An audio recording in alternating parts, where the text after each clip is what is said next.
What's up guys, this is Chronic Rush and welcome to episode 11 of my FIFA 14 Road to Gold Around the World series. Welcome back guys. Last episode we finished off with the Football League 1, only reaching the second round in the Cup, which I seem to be doing on a consistent basis, but hopefully we can go a bit further with this league, which is going to be the Airtricity or Irish League, which is probably the worst possible league to play with, and that was mainly because everyone is bronze and everyone is a low rated bronze, and it's just absolutely impossible. I cannot play with this league at all.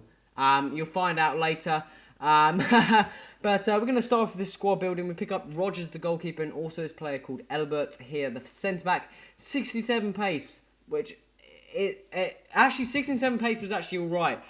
Pace isn't as crucial anymore. You just want about 60s average, and that's fairly solid. But we're going to pick up Elbert, and also going to pick up this player here, Darren Denley, another centre-back. We then go and pick up Graynor, left-back, 80 pace. He used to be a striker, I do believe, in FIFA 13. So he's the fastest player in our defence, and hopefully he can just make it fairly solid for us at the back. I'll go and pick up Critaro here. Right mid player, he's got 80 odd pace, 81 pace, 53 shots. Basically just your average silver right mid. I think he used to have 4-star skills. I'm not too sure if he still does. We're going to go and look for some centre mids, I do believe here. No, the left mid, sorry. I'm going to pick up this English player called Kieran Dildali. I'm not too sure how you pronounce that. But we pick him up for 600 coins. I was thinking of him or another Denley. The other Denley's got a bit more pace, but I decided to go with this player. I'm not too sure why. I think he had a better shooting or something, a better weak foot, so I thought I'd go for him. So as you can see there, we've got Rogers, we've got Elbert, I do believe, let's have a quick look. We've got Rogers, we've got two left back, two centre backs, and our two wing players. And I was thinking of what formation to go for, and I was actually thinking of mainly the 4-5-1. And the main reason behind that, because I knew I wasn't going to be able to win as many games as I would normally, so I knew I wouldn't be able to be as attacking, because I knew my defense would be fairly weak, and maybe I can just get one of those good old counter-attacking goals. Basically, it's just park the bus method right at the beginning until you get a counter-attack and you go and score it. So basically that was what I was mainly thinking. 4-5-1, play some fairly solid centre mids, and I should be absolutely fine. Go and pick up Finn here for our centre attacking mid, and I think we go and pick up a player called, I'm not too sure who it is. I think it's Tuau, this player here. Looks like a fairly funny looking player. Playing as a centre mid, I thought would be a fairly solid player. Decent amount of pace, decent defending. So that's why I go and pick him up there. Also picked up another cam, I do believe, which was, I'm not too sure what his actual name is. I think it's like, I'm not even going to try. I can't think of it at the moment. But we're now looking for another striker, and we can find this player called Zayed, I do believe. Plays as a striker for Shamrock, and he's got 81 odd pace. It's between him or a player called Quereli, I think it is, who I used in FIFA 13. But his paces seem to be decreased a bit, and he's going for about 5k for a bronze player. Well, that was the price shown on Foothead, so I just decided not to go for him and go for this Zayed guy. Go and pick up O'Brien as a right back. 71 pace, not nice pace whatsoever for a right back. You want something faster because you want to keep up with those oppositional wingers. But we then go and have a look at some badges and some kits there. Go and pick up this kit here, and I was looking at it and I thought that was the fairly only nice kit I liked, but then saw two really nice kits later on, which is fairly frustrating.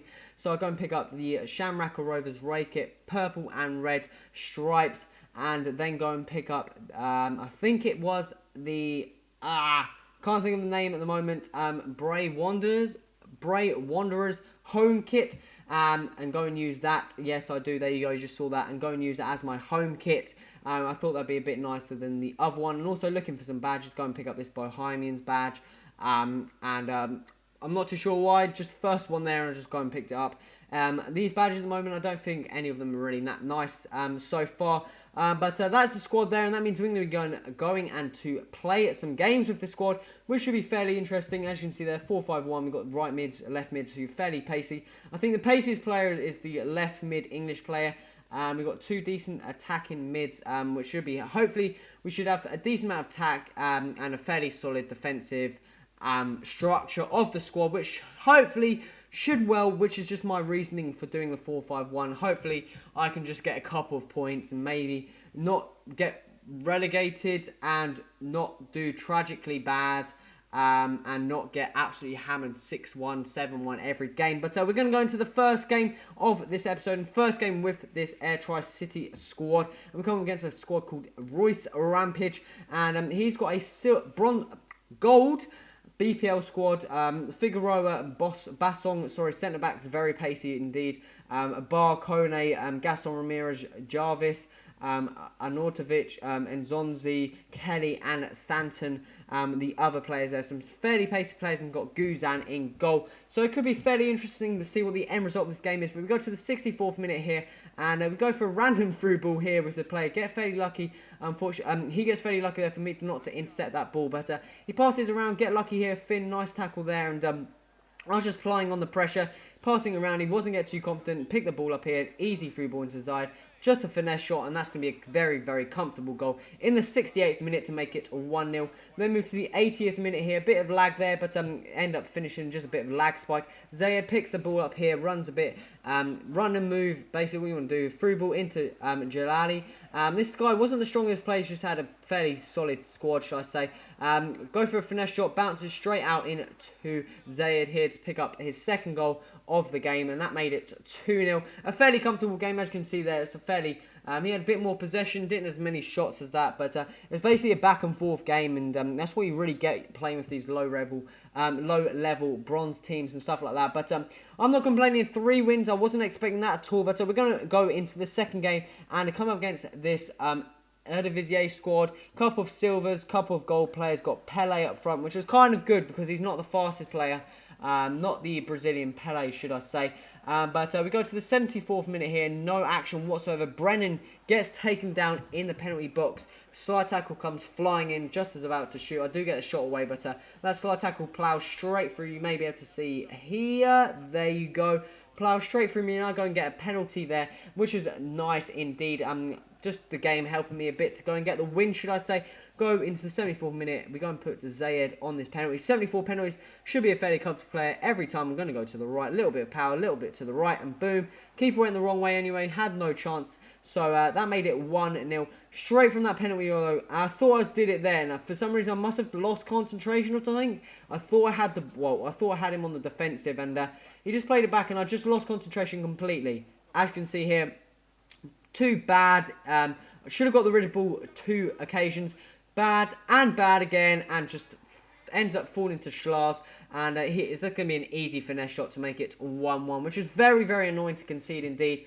Another one of those goals where the ball just doesn't go out of the penalty box. It just has to bounce off every single player before it ends up falling straight to the opposition striker to easily, tidily finish that into an open goal, basically. But that was annoying, but still 4 points from 2 games, which isn't bad. I was expecting to absolutely hideous with this squad. Come up against this guy who's got another BPL squad, very pacey squad indeed. Gufran, Ben, Ananovic, and Nonzombia, Saidi. He's got Shirakis in defence as well, 80-odd pace. And I was like, oh no, man. This was going to go an absolutely horrible game indeed. He had just pace absolutely everywhere. Brennan here picks up the ball. Nice through ball into Zayed. Picks up Finn. Another overlap from Jalali here. Gets to the baseline. Crosses that across. And Zayed here gets ahead of, I'm not too sure who that actually was, but heads that home to make it 1-0 in the 54th minute. Then go on attack here. Zayed here. Bad decision from myself. I had no chance of actually completing that through ball whatsoever. He just chips it over the cross. My centre-back did not follow the run of Nonzombia, and that's going to be a very easy finish for him to make it 1-1 in the 61st minute. Then I lost concentration again, and a bad mistake. I really should have gone tackled in there. Just seemed to shrug off him. He crosses it across like I did up the other end, and Darren Bent's at the back post to head that home to make it 2-1. And again, another annoying loss because I didn't play too bad in that game. As you can see there, fairly even shots and even possession. I thought I could have gone away at least with the point there, but I'm not going to complain. We got 4 points nevertheless, couple of wins. Well, 1 win and 1 draw. Just going to relist every one of the players before we end this episode here. Got still a couple of players to sell with around 20k, which is fairly solid for moving into the more pricier leagues. But guys, this is the end of the episode. If you like so, remember to hit the like button. Also remember to subscribe to stay tuned to this series. And any feedback or suggestions in the comments would be muchly appreciated. Guys, this has been Chrono Rush. Till next time, adios!